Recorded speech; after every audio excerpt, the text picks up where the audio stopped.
Então vamos lá. O que são a questão dos fornecedores especializados?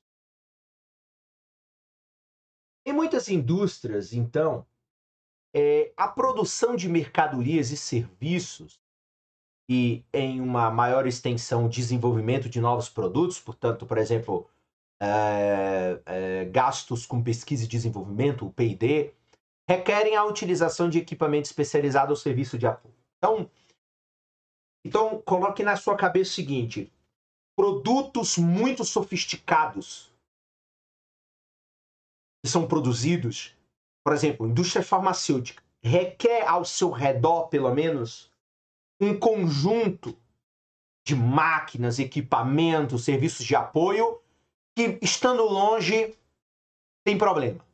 Até porque, por exemplo, no ramo industrial em si, você várias vezes precisa estar aprimorando equipamentos, máquinas, e você precisa ter o seu fornecedor perto de você, analisando o funcionamento, porque uma coisa é uma máquina no papel do engenheiro de equipamentos, outra coisa é a máquina operando na prática. Então o ideal para certas indústrias, como aqui dizem muitas indústrias, você ter, portanto, os seus fornecedores ao lado, na sua grande maioria, fornecedores especializados. Outro exemplo, a indústria petroquímica é muito importante. Além disso, uma companhia, ela não fornece individualmente um mercado grande o suficiente para esses serviços para manter os fornecedores de negócio. Essa é outra questão. Quando eu tenho um conjunto de indústrias localizadas, muitos problemas que surgem, por exemplo, em questões produtivas, melhorias produtivas, no caso, desenvolvimento de novos produtos, você muitas vezes pode resolver esse problema porque você junta várias empresas e o fornecedor ele vai ter um interesse de fornecer coletivamente, agora num mercado maior, o suficiente para parar uma grande variedade de fornecedores especializados. Então veja, eu tenho muitas indústrias, eu sou um fornecedor, posso oferecer uma solução para um número cada vez maior de indústrias que estão ali coletivamente formando um grande mercado, e aí isso vai apoiar com que eu também tenha uma variedade de fornecedores especializados. Então, de novo, um conjunto de indústrias localizadas pode resolver esse problema ao juntar várias empresas que fornecem colegiadamente um mercado grande, o suficiente para apoiar uma grande variedade de fornecedores especializados. Esse fenômeno ele foi extensivamente documentado no Vale do Silício.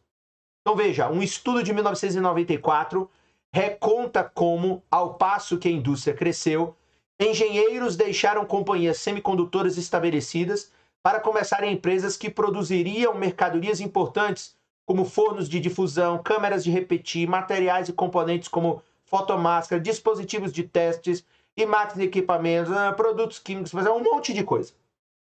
Então ali você vai nessa estrutura produzindo cada vez mais economias de escala porque você tem uma atmosfera positiva para que você anima os agentes econômicos, os trabalhadores, a avançarem em novas inovações.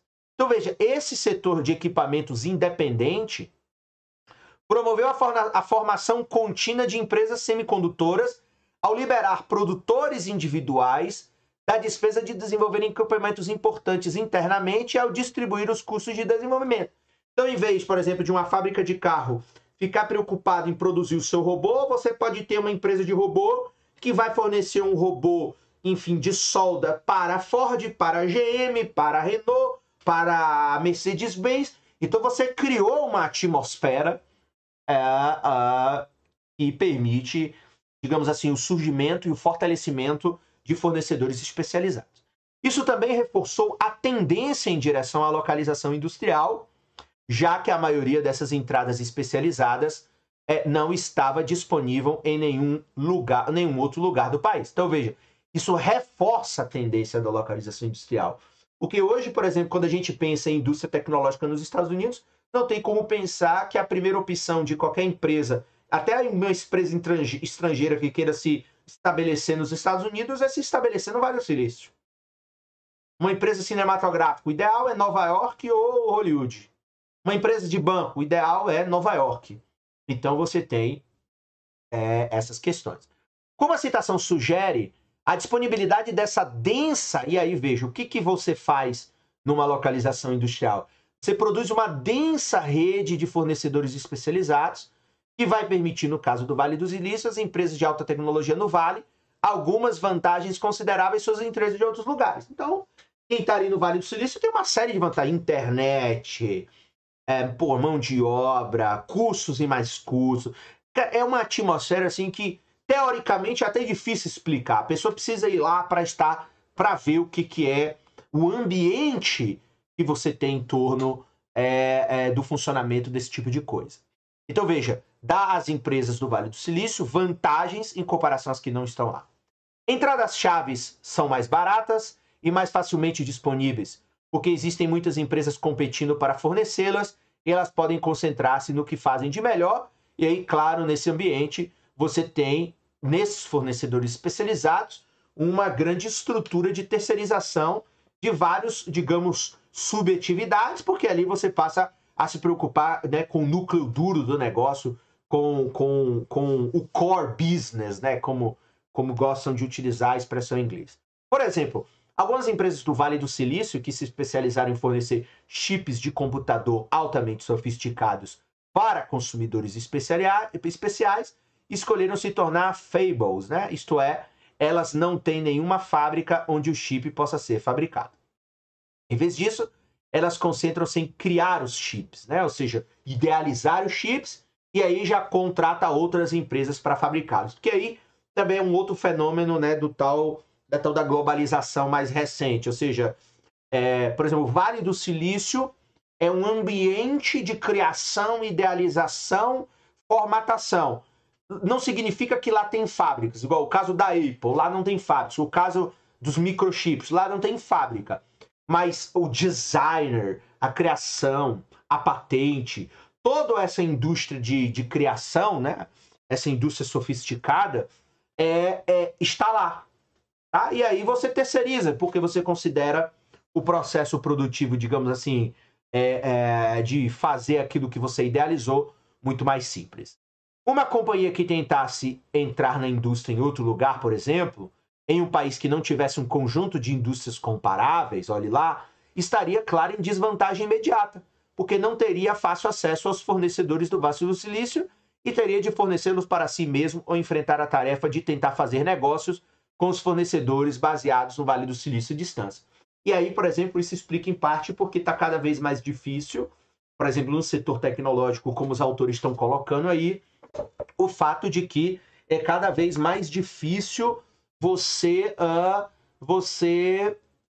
ter empresas de tecnologia surgindo em outros lugares, a não ser hoje no Vale do Silício, enfim, Wuhan na China, talvez um outro lugar da Europa e acabou. Por quê? Porque você precisa de muitas pré-condições até para você lançar um simplesinho aplicativo. Aqui no Brasil é a mesma coisa, ou seja, qual é o aplicativo conhecido nacionalmente que virou um grande exemplo que, sei lá, surgiu no Amazonas, surgiu no Acre, surgiu em Pernambuco?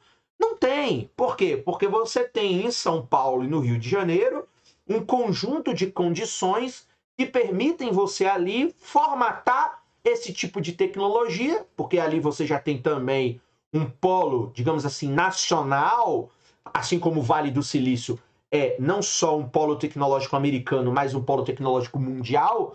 Você tem em São Paulo um micropolo ali, e que ali você tem mais condições de fazer algumas coisas que você não tem, seria mais difícil. Ou seja, tipo assim, por que não surge nenhum aplicativo em Angola, né, no Zimbábue? Porque, consequentemente, você não tem